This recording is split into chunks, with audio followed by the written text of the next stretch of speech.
¿Cómo les va? Muy buenos días. Tal como fue anunciado, recibimos hoy en la entrevista de Telebuendía al presidente del CODICEN, el profesor Wilson Neto. ¿Cómo le va? Gracias por venir. Muy bien, no, un placer, un placer. Había mantenido un poco de silencio en medio del conflicto. ¿Fue algo de exprofeso, algo que le solicitaron? No, en realidad, en cada momento y en función de lo que representa, digamos, la institución, cada uno entiende cómo debe contribuir y trabajar para recuperar los climas de diálogo. Y bueno, en ese sentido creo que hicimos lo adecuado con un trabajo muy intenso. ¿M? Y bueno, y hoy con este espacio de estar trabajando con todos los puntos del país, digamos, con la normalidad esperada en las clases en todos los niveles educativos. Imagínese del otro lado, a esta hora hay mucha gente, muchas madres, muchos padres que están apurando a sus hijos porque vuelven a las clases después de un tiempo, ¿no? Ayer cuando le comunicaron que las asambleas docentes habían, si bien el conflicto continúa, se retoman las clases, ¿qué fue lo primero que se le vino a la cabeza? Bueno, en primer lugar, que lo hemos dicho muchas veces, ¿no? Cada vez que se interrumpe un proceso en forma no planificado, eso genera distorsiones profundas en la familia, genera distorsiones en los procesos de aprendizaje planificados y de alguna manera también implica iniciar nuevamente ese proceso. Entonces son dificultades también en la cantidad de chiquilines que veníamos trabajando con diríamos, con un acompañamiento muy personalizado. Bueno, hay que volver a analizar en qué situación están ellos hoy, hay que hacer el mayor esfuerzo por tratar de recuperarlos. El sistema educativo venía en un proceso de educación personalizada importante y bueno, y hoy tenemos que reconstruir, digamos, esos pasos y volver a trabajar con las herramientas que disponemos para recuperar ese camino, ¿no? Ayer la escuchaba y la veía a la profesora César Puente, directora de secundaria, hablar, solicitar a los padres que enviaran a los hijos a los centros educativos, porque dice, más allá de los conflictos, de las decisiones de los sindicatos docentes, el ausentismo igual era importante. Muchas veces toma la decisión de no mandar al adolescente, al niño a los centros educativos, y en algunas oportunidades hay maestros, hay profesores o que no acatan o que van. ¿Cuál es la recomendación que hace usted como presidente del CODICEN? ¿Que los niños vayan igual al centro educativo pese a que exista o vuelva a existir en algún momento alguna medida de paro? En realidad yo creo que eso se desprende hay todo un seguimiento, ¿no?, de la asistencia de docentes y la asistencia de estudiantes. Y lo que hemos constatado es que es más débil la asistencia de estudiantes que la de docentes. Es parte de la realidad, es parte de la realidad. Entonces, cuando hay paro, ¿en verdad faltan más los alumnos que los docentes? No ocurre en todos los momentos, pero ni en todo el país, porque esto ha sido, digamos, con situaciones diversas a lo largo y ancho del país.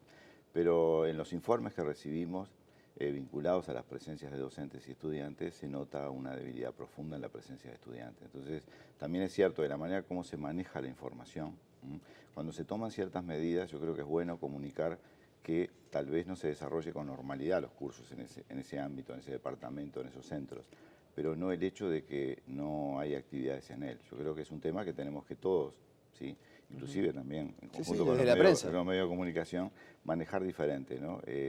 Pues genera o distorsiona la situación aún más de lo que ya de hecho la propia acción genera, ¿no? Claro, no es que no hay clases, sino que, bueno, se está convocando una aparición, seguramente las clases no sean normales, pero clases hay. Claro, en algunos momentos, dadas esas situaciones afortunadamente hoy superadas, las clases pueden no ser normales, pero no quiere decir que no hay clases. Y eso es algo que claramente se ha notado en estos relevamientos que se han hecho a lo largo de esta semana. Bien. ¿Y cuántos días de clases se han perdido hasta el momento? Bueno, En todo el año, no solamente en yo este sé que es último. muy variado, ¿no? Es muy variado en la capital, en el interior es muy variado. Digo, en Pero la realidad situación más compleja, ¿dónde está? y claramente está en la zona metropolitana, ¿no? ¿Y enseñanza media? Montevideo, Canelones, en términos generales en enseñanza media, algo también en primaria. De hecho, las propuestas educativas son construidas por los docentes, o sea, los equipos técnicos, cada uno de nosotros en cada momento ocupa un rol diferente dentro de la administración. Como docentes, a través de las ATD y los equipos técnicos de inspectores y de profesores referentes que existen y han existido a lo largo de los tiempos en el país, se van elaborando y enriqueciendo a través del aporte de los docentes las distintas propuestas. Y ellas establecen determinados calendarios escolares, tantos días de clase para primaria, tantas semanas de clase para media. Eso es lo que está estipulado y es lo que se entiende necesario y adecuado en función de la propuesta curricular presentada a la población. Nosotros seguiremos, como siempre, reconociendo las dificultades que genera la interrupción del proceso educativo, en recuperar ese proceso y alcanzar eso que está pensado y planificado por los propios docentes a desarrollarse en todo el país. ¿Y cómo se va a realizar la recuperación de la jornada de clase perdida? En algún momento, cuando recién estaba, yo no sé si recién estaba amaneciendo el conflicto, porque ya había bastante jornada de paralización, pero la ministra María Julia Muñoz hacía referencia de que, bueno, que seguramente las clases podrían llegar a extender hasta la Navidad. Curricularmente, ¿es algo que puede llegar a pasar?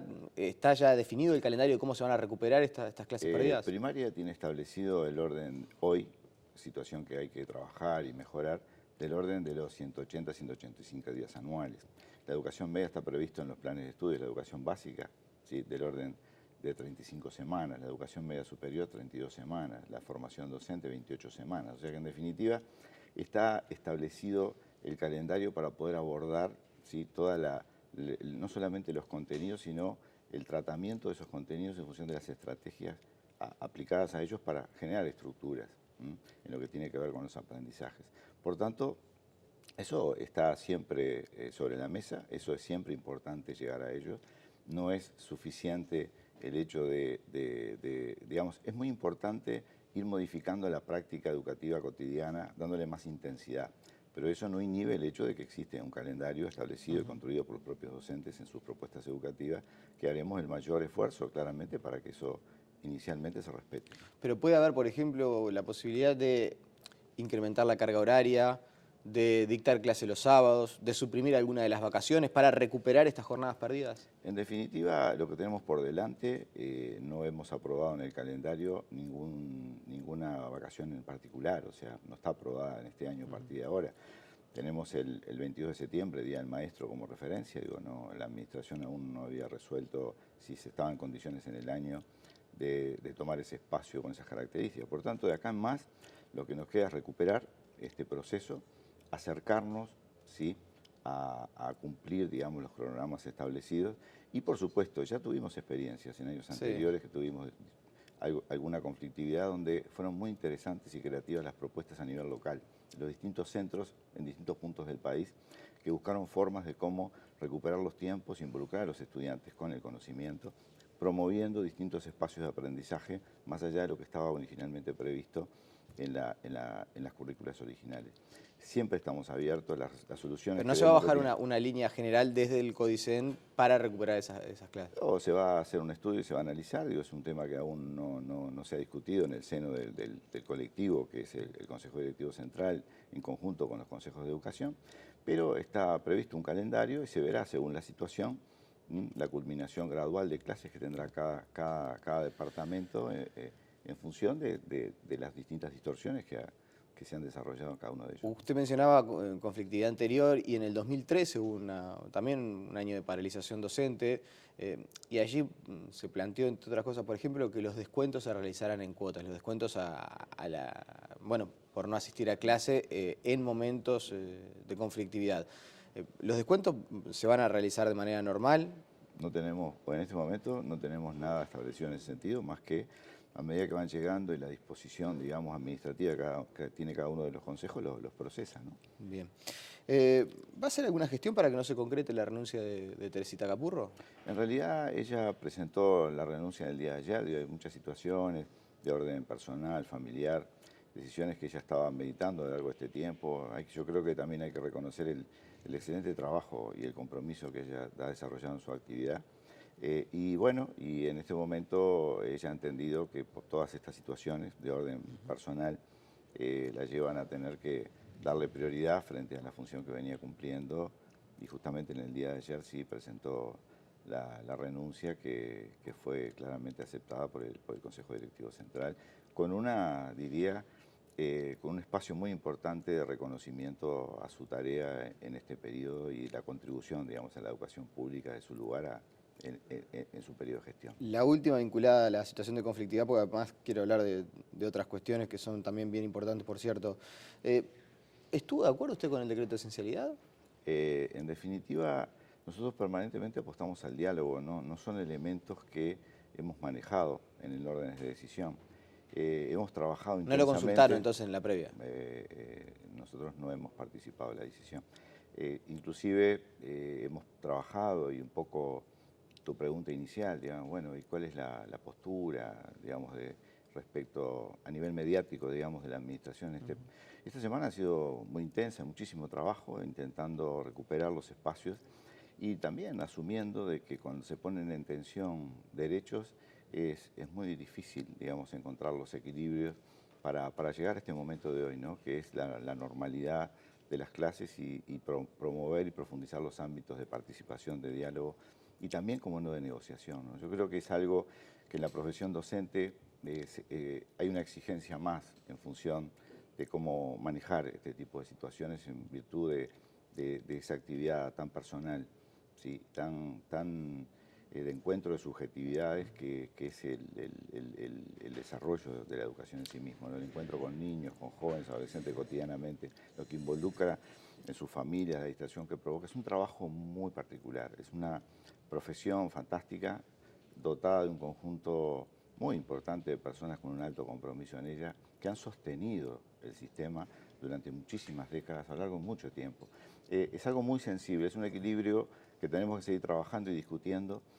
Me queda la impresión que usted estaba convencido que con el decreto de esencialidad arriba de la mesa no iba a poder haber un acuerdo. En definitiva, nosotros, insisto, preferimos continuar trabajando en estos espacios de diálogo, de construcción colectiva, porque hay algo muy importante también que tiene que ver con la transformación, y es el hecho de romper el aislamiento y la individualidad en la educación. O sea, es una tarea que solamente puede abordarse en forma colectiva para lograr las transformaciones y los aprendizajes deseados en el conjunto de los estudiantes. La educación está virando respecto a aquella figura, digamos, del docente aislado en su grupo, a equipos de docentes trabajando con equipos de estudiantes. El trabajo colaborativo, la opinión diversa, el poder encontrar y construir ciudadanía en el momento que viven las sociedades modernas hoy, lleva también a mutaciones, transformaciones, también en esa forma de abordaje. Por tanto, creemos que en todos los ámbitos hay que seguir analizando, discutiendo, participando. Y también, ¿por qué no? Porque las tensiones se dan, los intereses existen, también negociando para poder encontrar juntos el mejor de los caminos para mejorar digamos, la incidencia hoy absolutamente imprescindible de la educación pública en la transformación que necesita la sociedad. ¿En el Parlamento pedirá un esfuerzo adicional para acercarse un poquito más a esos 30.000 pesos de salario base? Nosotros hemos establecido, y así está dado, que aspiramos en salario real como mínimo a ese ingreso que hemos establecido en primera instancia de 25.000 pesos. Siempre existen las rendiciones de cuentas en función de las evoluciones del país y de las demandas de la institución para poder plantearlos en el seno del Parlamento. Nosotros creemos que también es cierto de que la situación, la desaceleración de crecimiento del país nos lleva a seguir creciendo en realidad, pero establecido en algo que tiene dos ritmos distintos. Estos 2 años, 2016-2017, y la aceleración necesaria para llegar a el 6% de participación de la educación, en el cual está planteado el presupuesto de la ANEP en los 3 años siguientes. Esa diferencia de ritmo a veces es muy difícil de poder explicarla y también genera ansiedades que hacen que las explicaciones, las interpretaciones y el análisis de ellas lleven a veces más tiempo que en presentaciones presupuestales anteriores. Ahora, el presupuesto de la ANEP está pensado para un otorgamiento sobre el final del periodo del 6% del PBI. Sí, está pensado para participar más allá de la participación. Porque veo que todo el mundo hace referencia a que se va a hacer el esfuerzo, se tenderá a, pero nadie ha salido y ha dicho vamos a llegar al 6% del PBI por ese escenario que usted hablaba de cierta cautela que hay que tener, ¿no? Bueno, en realidad el presupuesto de la ANEP, que yo quiero aclarar algo, el presupuesto de la ANEP tiene, digamos, dentro de las políticas educativas, tiene una política que es la salarial, que se entiende que tiene que tomarse como política educativa. El salario de los docentes es parte de las políticas educativas. Y tiene una serie de políticas que fueron construidas en forma ampliamente participativa en el seno de los consejos. Porque a mí me parece que muchas veces también hay como una intención clara de promover la confrontación. Y en realidad acá las transformaciones, que estamos todos convencidos de que tenemos que provocar, porque estamos todos convencidos de que el diagnóstico hecho hay que atenderlo respecto a la situación crítica que vive la educación. Los cambios provocados que están y se pusieron de manifiesto en el mensaje presupuestal han sido construidos en forma participativa con los colectivos docentes, en cada uno de los consejos y en la administración en su conjunto. Y son los que vamos a llevar adelante para, insisto, provocar los cambios y dejar al Uruguay, si tenemos la oportunidad, de en el umbral de una educación de calidad. ¿Intención clara de promover el conflicto desde dónde? No, yo lo que digo es que muchas veces se generan visiones de confrontación entre autoridades docentes. En realidad, son sistemas que trabajan en equipo, en forma absolutamente colaborativa. Hay visiones y responsabilidades que pueden ser diferentes, y eso puede tensar las discusiones, pero de ninguna manera que se piense que hay una situación de aislamiento, digamos. Lo hemos dicho una y mil veces, los profesores somos constructores de política, no meros ejecutores. Claro. ¿Se va a instrumentar el ciclo único de 3 a 14 años? Creo que usted en parte, o por lo menos infiero yo de su respuesta, que en parte hablaba de eso, de la polémica que ya se está generando por la instrumentación de ese ciclo único de 3 a 14 años que, palabras más, palabras menos, la ministra de Educación dijo es parte del ADN de la reforma que está incluida en el presupuesto. O sea, el diagnóstico nos muestra de que tenemos que cambiar, tenemos que mutar, podemos llamarle transformación del ADN, cambio del ADN, tenemos que cambiar. Estamos en un proceso de transformación. El problema es que tenemos que profundizarlo, porque las mejoras pueden observarse, más allá de las críticas, las mejoras pueden observarse. Por ejemplo, en educación media en estos 10 años, hemos ubicado 200 aulas, 10 liceos. ¿Por qué? ¿Cuál fue la necesidad?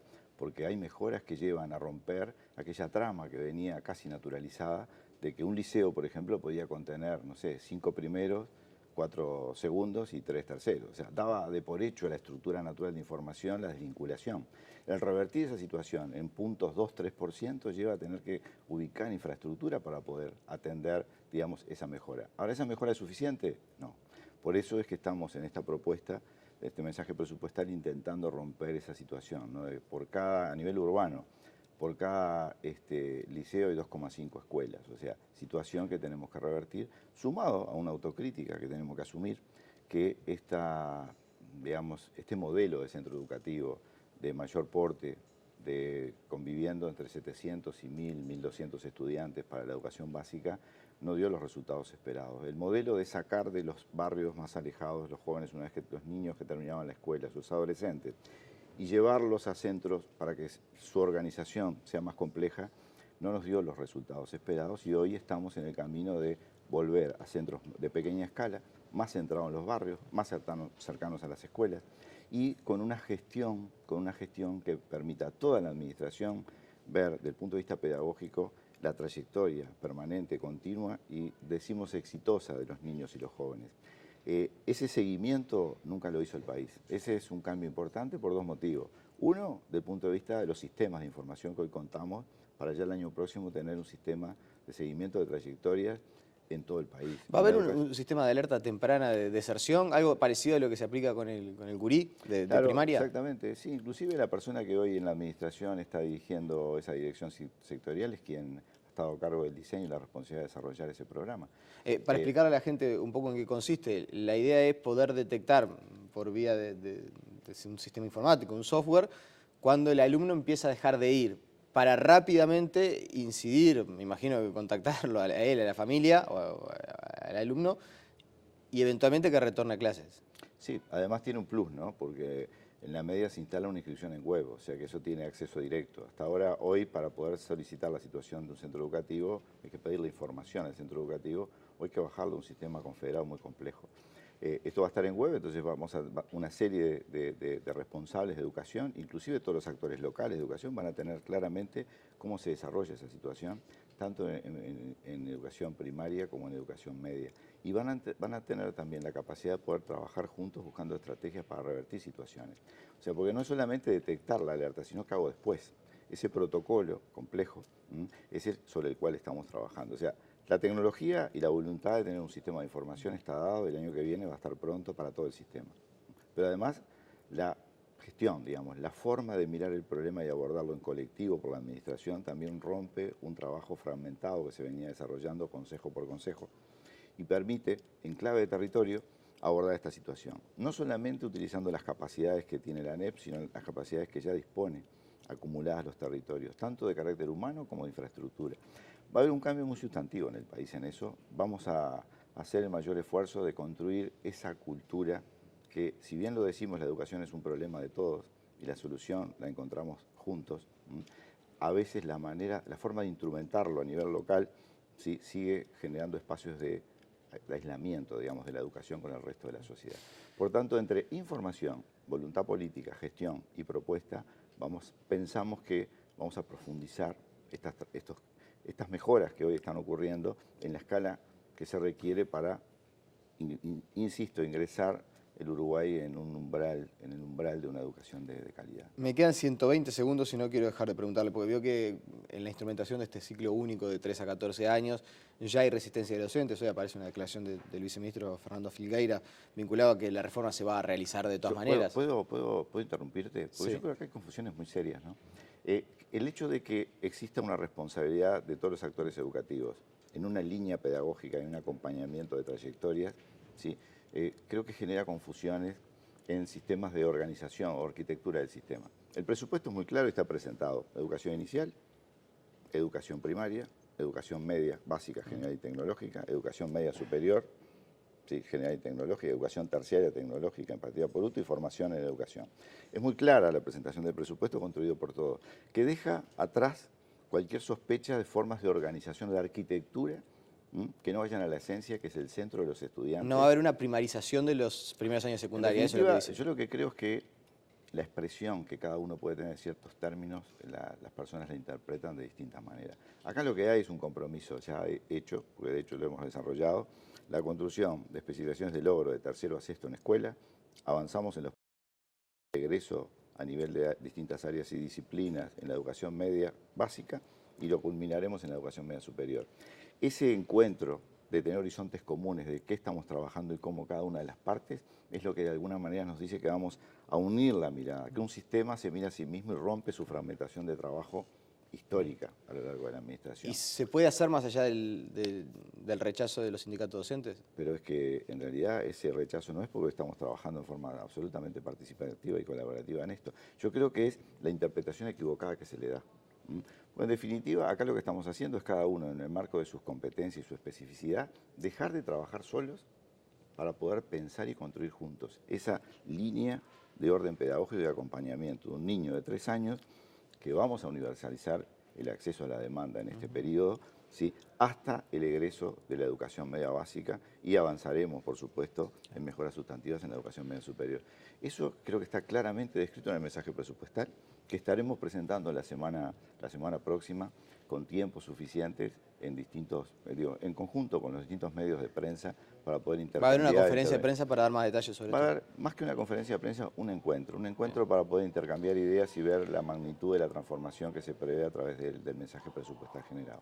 Profesor Wilson Neto, le agradecemos su presencia esta mañana aquí en Tele Buen Día. A las órdenes. La pausa y enseguida venimos.